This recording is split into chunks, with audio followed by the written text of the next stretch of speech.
Jack's 69th birthday was supposed to be one of those golden, picture-perfect moments you remember in the quiet months that follow. The lake was calm enough to mirror the pale blue sky, the late afternoon light spilling through the tall pines like it was staged for a painting. Inside the lake house, every room hummed with a low buzz of voices, clinking glasses, and the occasional burst of laughter. The smell of cedar from the deck mixed with the aroma of roast chicken and Carol's lemon bars cooling on the counter. Family filled the space. My sister Margaret in the corner, telling an animated story about her trip to Oregon. Ethan, my son, trying too hard to keep up his charm with a cousin he barely knew. Grandchildren running like startled minnows across the deck boards. You couldn't walk 3 steps without brushing past someone balancing a plate of appetizers and a drink. I had been moving slowly through the rooms, shaking hands, accepting birthday wishes, answering the same "how's retirement?" question with the same polite half-smile. Carol floated through it all with the efficiency of a well-trained hostess, refilling glasses, leaning in to hear someone's anecdote, tossing out laughter like confetti. She looked beautiful as always, navy dress, gold earrings catching the light, hair fixed in that effortless way that probably wasn't effortless at all. I was by the cake table when it happened. The cake itself was a double-layer chocolate with thick frosting and a pair of oversized number candles, a 6 and a 9, standing like sentries in the middle. Carol came up beside me, a clutch purse in her hand, reaching past me for a stack of dessert plates. That's when something small and rectangular slipped from her purse and landed on the hardwood with a sound barely louder than a fingernail tapping a tabletop. I bent down without thinking. My knees complained, but I managed, and picked it up. A hotel keycard. Harbor Inn. Printed in understated gold letters on a navy background. I'd been there once, years back, for a business retreat. It was one of those upscale lakeside hotels with a staff that could anticipate your requests before you voiced them. But my eyes went straight to the paper sleeve it was tucked into. Someone had written in neat block letters, 2 guests, valid August 10th. Today's date. Felt strange in my hand, heavier than plastic ought to be. Before I could straighten up fully, Carol's phone buzzed on the counter beside the cake knife. The screen lit up, and for the briefest moment I read the words. Harbor Inn Spa, couples massage confirmed for 3 p.m. The timestamp showed it had come through 20 minutes ago. I didn't say a word. Jack. Carol's voice was suddenly close, right behind my shoulder. I felt her hand brush mine as she plucked the keycard from my fingers. Smooth, practiced. Can you help me with the candles? I think we're about ready to sing. Her tone was light, warm, even, but when I looked up, her eyes flicked to mine with something calculated, the kind of glance that measures what you've seen and how much you understand. Before I could answer, she straightened and turned toward the rest of the room. She clapped her hands once, twice, and like a schoolteacher commanding attention, the family's chatter fell into place. All right, everyone, let's give Jack his big moment. Laughter, shouts of happy birthday. The grandchildren crowded close, and someone dimmed the overhead lights so the candles glowed brighter. I stood in front of that cake, everyone's eyes on me, the faint hum of happy birthday wrapping around the room. I smiled for the photos, leaned forward, and blew out the candles in one breath. Applause. Flash from someone's phone camera. Carol's arm slid around my back for a quick squeeze. I squeezed back, though my mind wasn't in that kitchen anymore. Because here's the thing, you don't accidentally carry a hotel keycard to a family birthday party. You don't accidentally have a couple's massage scheduled at a hotel you're not staying in. And you sure don't have both of those things fall into plain view on your husband's birthday. The noise of the room swelled back up as people moved toward the dessert plates and coffee carafes. I stayed put, letting the tide of relatives flow around me. I watched Carol make her rounds, handing out cake, leaning down to wipe chocolate from our youngest granddaughter's chin. She was all warmth and poise, every motion so practiced it could have been choreographed. But I noticed the small things now, how she kept her phone close, picking it up even when she didn't need to, how she never left it out of reach. The way she glanced toward me from across the room, quick and assessing, like she was checking whether the curtain had slipped enough for me to see behind it. I didn't ask her about the keycard. Not then. There are moments in life when instinct tells you to stay quiet, to watch, to wait. And as I stood there, the hum of voices around me muffled by the weight of my own thoughts, I knew this was one of them. Carol had steered the family away from whatever I'd almost stepped into.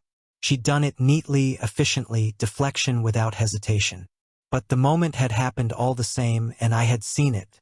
I kept my smile on through the rest of the evening, accepting hugs and half-joking remarks about the big 7-0 coming next year. But underneath, a slow, cold current had started to move.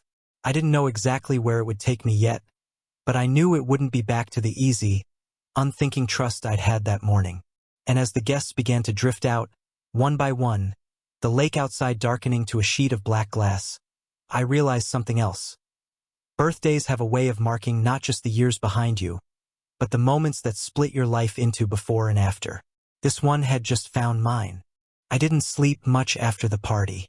The lake went quiet, but my head kept replaying the moment the keycard flashed in my palm and Carol's eyes flicked to mine like a shutter. I lay awake next to her listening to the house settle, pipes ticking, deck board sighing, and tried to convince myself I was being paranoid. 69 and suddenly jealous? Felt ridiculous. But the feeling didn't pass. Thickened. It learned my schedule.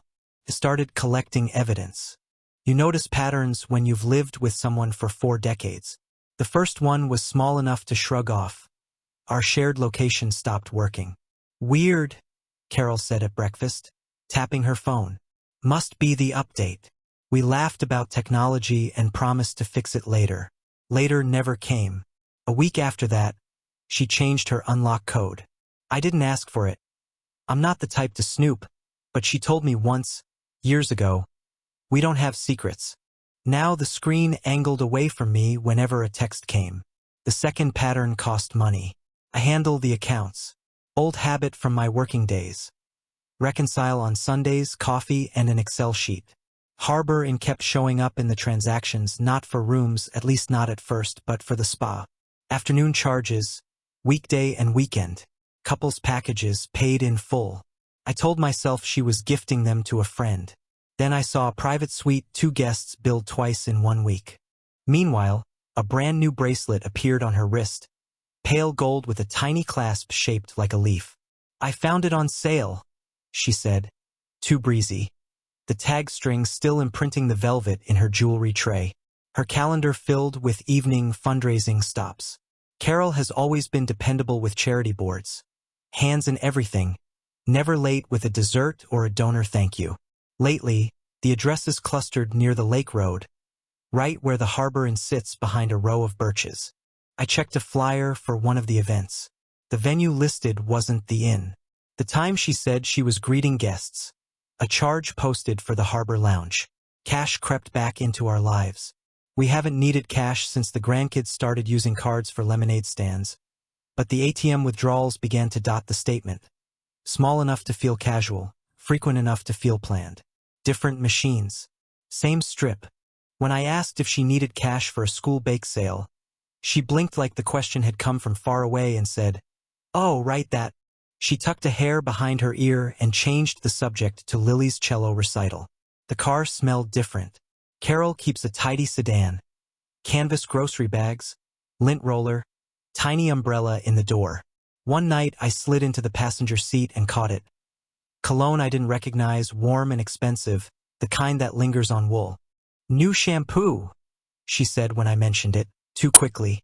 Later, I found a small hotel-branded lotion in her tote. Harbor Inn's logo stamped in gold. "Free sample from the fundraiser," she said, dropping it back into the bag. Passwords around the house started to move like furniture you bump your shin on. Streaming login, email on the kitchen laptop, the Wi-Fi name. "Security," Carol said, smiling. "You're always telling me to be careful." I am, but I know the difference between careful and locked.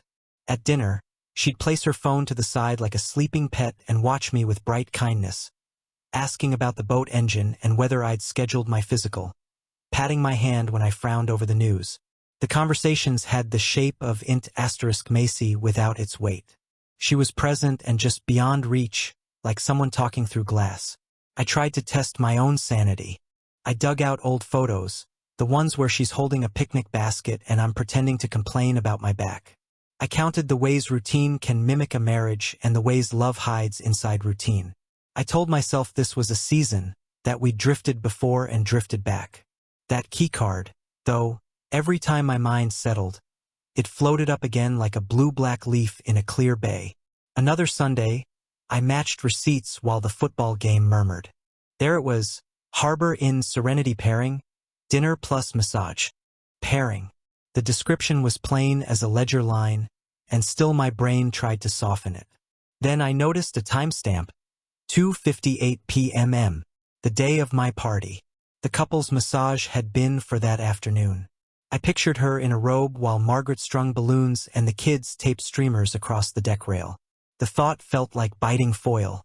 I opened the laundry cabinet to restock detergent and found a folded robe belt in the back, the kind they tie around spa robes, Harbor Inn stitched along the edge.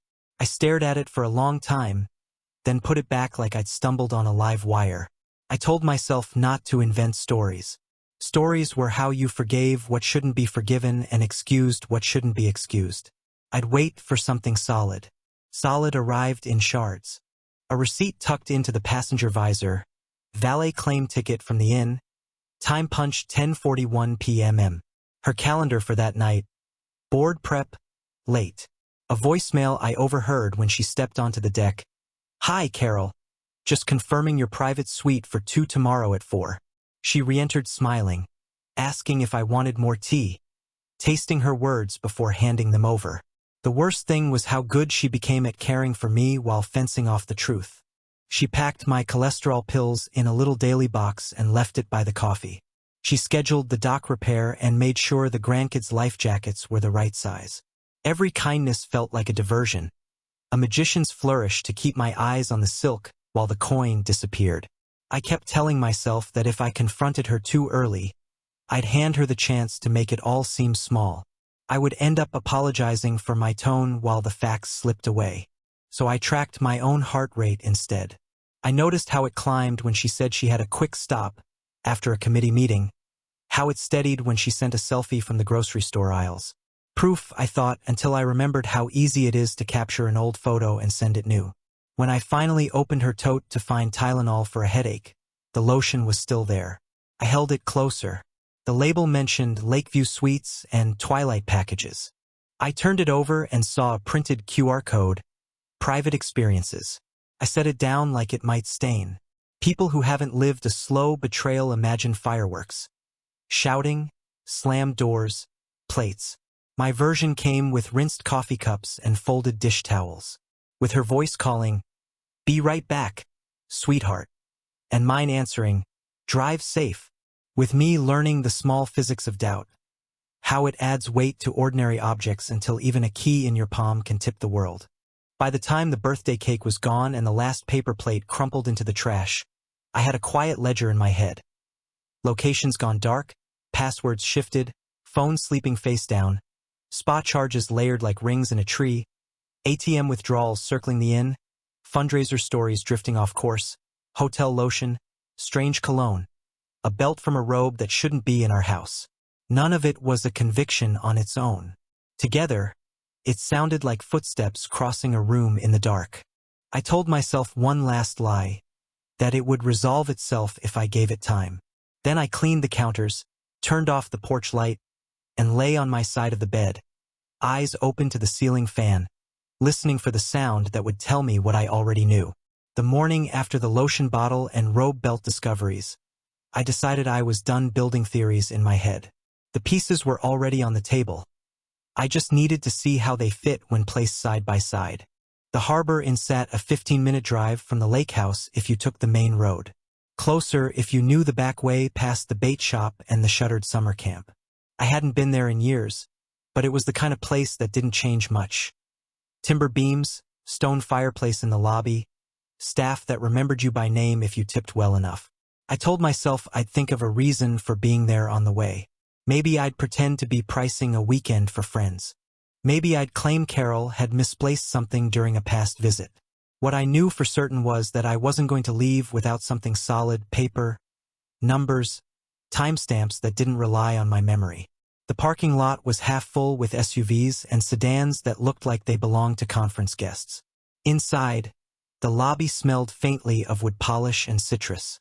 Behind the reception desk stood a young woman in a navy blazer, the kind of polite, efficient presence you could underestimate until she remembered your coffee preference without asking.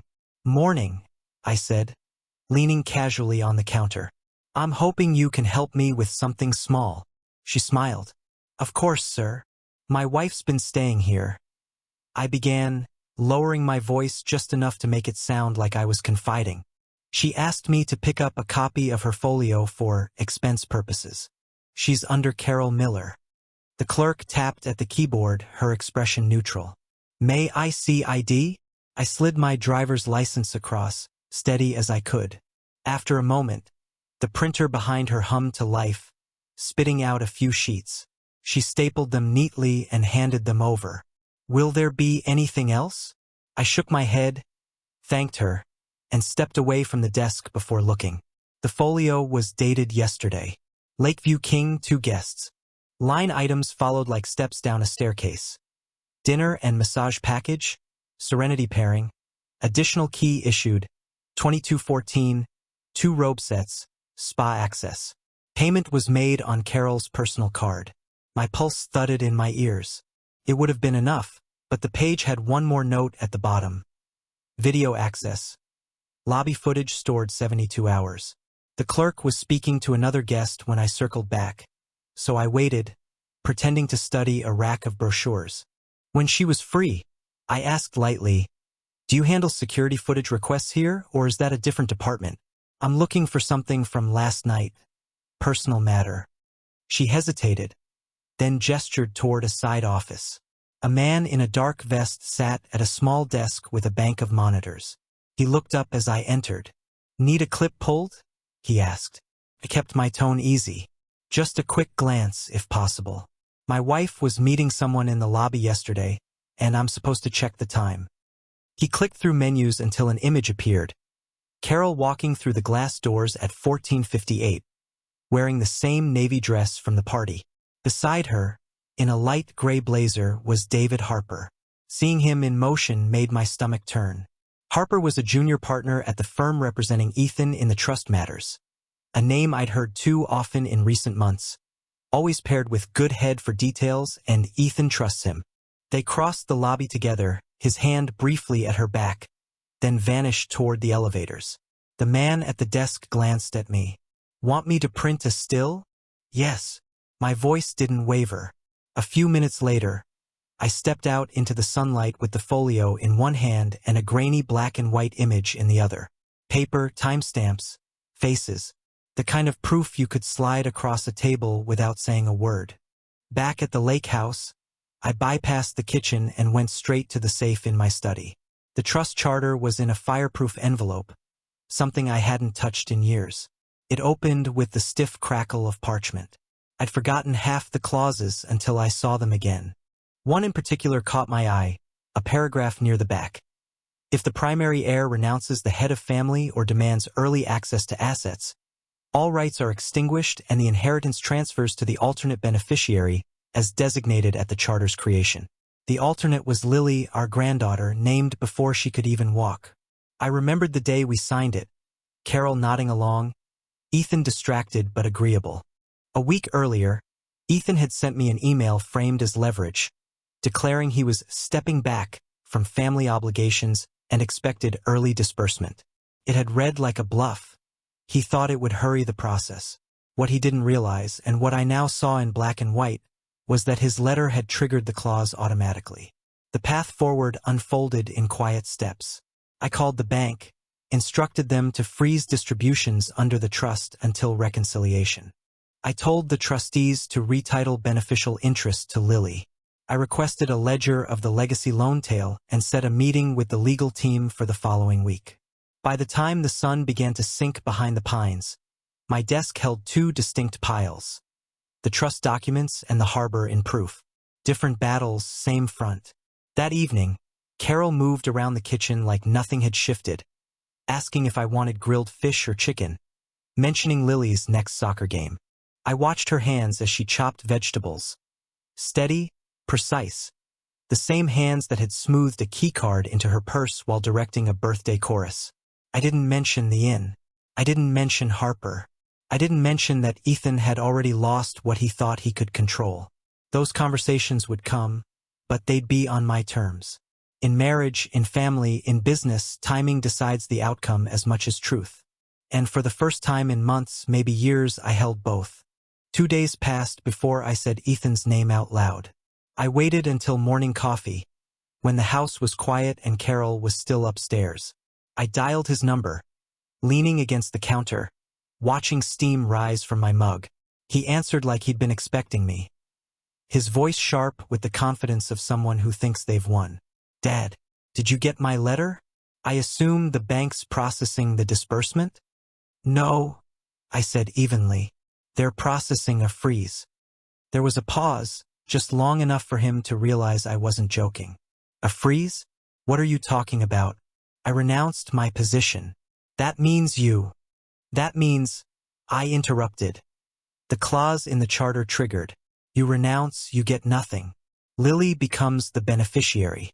It's not new language, Ethan. You've had a copy since law school. His tone shifted, indignation pushing past surprise. That clause was a formality. You and Mom. Your mother doesn't control the trust, I said. She never has. I could almost hear him recalculating. You think you can just cut me out? I've built plans around this. You cut yourself out, I said, and ended the call before he could turn it into a plea or a threat. By noon, the first tremor hit. The bank pulled his credit line for the eco-hospitality venture he'd been talking about since spring. The same partners who'd smiled at me across conference tables stopped returning his calls. Someone from the philanthropic board told me, quietly, that the Miller family name would be removed from all printed material until further notice. Ethan left 3 voicemails that day, first demanding, then defensive, finally a slurry of half apologies and bargaining. I saved them all. That night, after Carol finished a phone call on the deck, I told her I'd be meeting with the board in the morning to confirm governance changes. She didn't ask which board. She only nodded, too quickly, and busied herself at the sink. She knew. The next morning, I carried a leather folder into the bank's oak-paneled meeting room. Inside, the trust charter with the triggering clause highlighted, Ethan's renunciation letter, the official record of beneficial interest transfer to Lily, and a timeline of Ethan's recent demands. The trustees didn't argue. Most had known me long enough to read the subtext. This wasn't just about discipline, it was about protection. The family assets were insulated now, ringed with legal steel, beyond the reach of anyone who saw them as leverage. From there, the day became a kind of administrative cascade. I called the yacht club. Ethan's plaque came down that afternoon.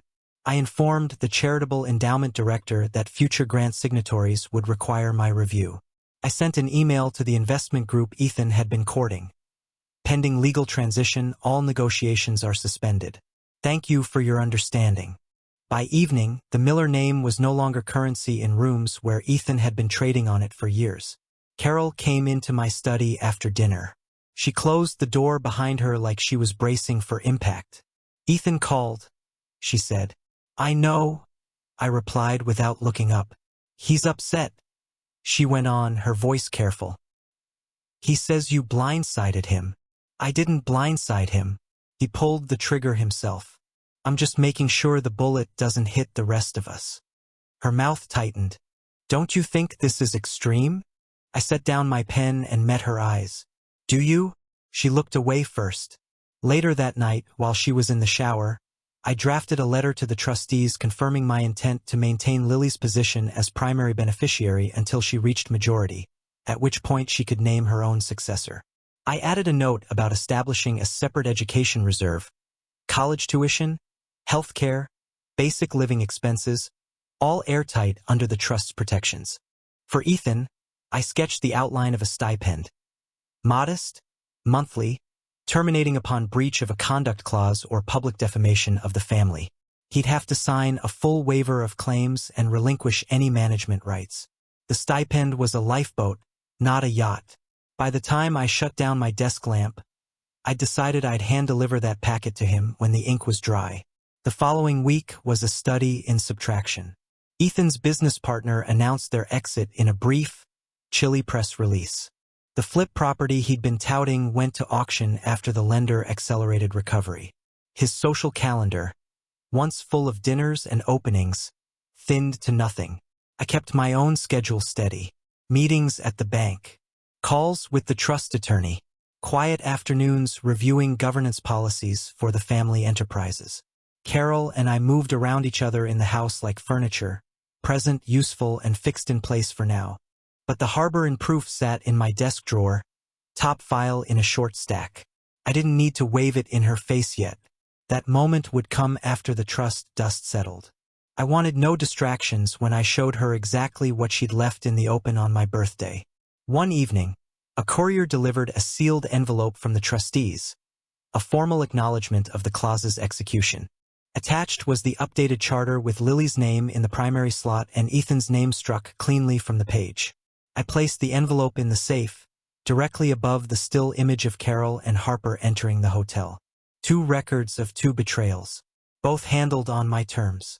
The next morning, I booked a standing order with the courier, monthly packet delivery to Ethan containing his stipend schedule, ledger, and a single-page reminder of the conduct clause. If he tried to turn that into leverage, it would be his last delivery. For Carol, I began drafting the separation terms. The house would remain mine. She'd retain personal property acquired before marriage, but no access to the trust assets. I itemized her enterprise shares and marked them for transfer to a neutral holding company until we agreed on sale or buyout. It was an odd sort of calm, doing the arithmetic of endings. Every number I wrote down moved us closer to a ledger that balanced in my favor. Carol noticed, of course. She lingered at my study door more often, offering coffee, asking if I needed anything from town. I accepted the coffee. I let the rest fall to the floor. On the Friday before the board's quarterly meeting, I found a note on my desk in her handwriting. We should talk. We would. But first, the business had to be finished. I waited until Saturday to answer the note Carol left on my desk. Morning light came in cold over the lake. I made coffee for both of us and set her mug on the kitchen island. She came in barefoot, wedding band catching the light like an accusation. We should talk, she said, repeating the handwriting. We will, I answered, and laid the harbor in folio on the counter between us. Her eyes didn't drop fast enough. What is that? Itemized proof. I slid a second sheet forward, the still from the security feed. You dropped a keycard at my party. A couple's massage pinged your phone beside the cake. This is the room. This is the time. This is the man. She took a breath that never found words. Jack, please don't pick a version that makes me argue with my eyes, I said. Not today. She braced both palms on the counter. It isn't what you. It's exactly what it is. I tapped the line that read, additional key issued, 2214. You've practiced your deflections. Save them for the mirror. The fight left her shoulders, and something like relief replaced it. It started after Ethan's last meeting with the firm, she said. Things were tense. David offered feedback, then a drink, then, I made a mistake. His name is David Harper. He represents our son. Represented, she said, small as a pinprick. We're in agreement there. I opened another folder. Here are separation terms. The house remains with me. Your enterprise access is suspended pending transfer. There will be no claim on trust assets. You'll have counsel. Choose someone I don't have to disqualify. Her mouth trembled into a frown that wasn't sorrow, more shock at an outcome she hadn't budgeted for. You'd end our marriage over one lapse? Over a pattern you hid in plain sight, I said, and rested my finger on the lotion bottle now set between us. Over the lie that kept going even when you were close enough to hear me blow out candles. She looked down. When she lifted her face again, the practiced hostess was gone. What do you want me to do? Sign the acknowledgement of service. Pack what's on the list. The movers will take the rest to storage until we sort it. And call Lily. Tell her you love her. Tell her none of this is her fault. Then give her privacy. Carol didn't cry. She nodded once, then again, and the woman who'd clapped the family into song at my party walked upstairs to start taking her life off the hangers. By noon, the governance meeting began in the study. I'd invited 2 board members and the general counsel. Papers stacked, everyone ready to do what they were already resigned to. Remove Carol's operational authority and accept my interim control until we restructure. The vote was neat and quiet. As chair, I recorded the change, then asked counsel to notify the firm. Within an hour, the firm's managing partner called back. I gave him the facts, and when he asked the still from the inn, David Harper was put on immediate leave pending a conflict of interest review. His access to our files, Ethan's trust matters included, was revoked before lunch. I sent Ethan a short message. Board has executed changes. Stipend terms attached. Counsel copied. Do not contact your mother about trust assets. They are not in her control. He answered with 4 texts in 10 minutes, fury boiling over punctuation. I didn't reply.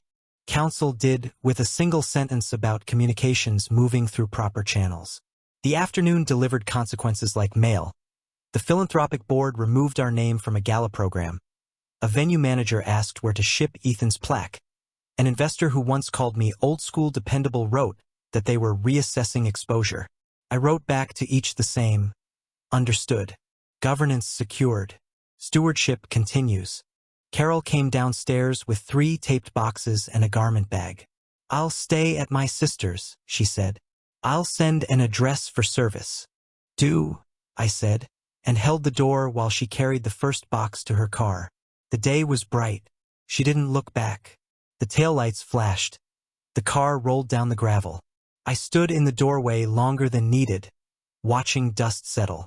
The house resumed its shape around me. Not empty, not full, just precise. I placed the signed acknowledgement beside the folio, then opened a new document titled New Terms. I wrote like a man setting fence posts in firm ground.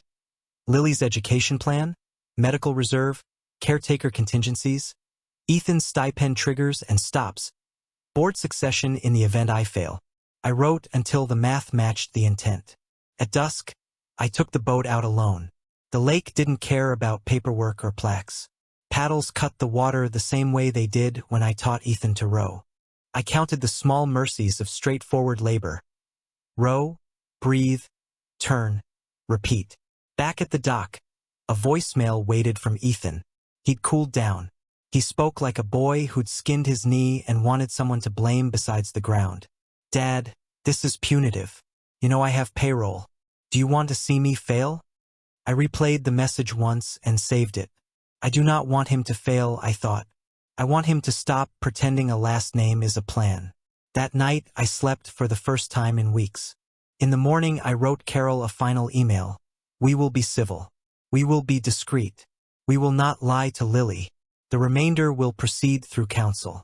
She replied with a single line, agreed. And the silence after that felt less like avoidance and more like a boundary we could keep. By midweek, Harper was officially removed from anything bearing our name. The firm sent a values statement. I filed it without reading paragraph 2. Ethan tried an appeal through a mutual friend.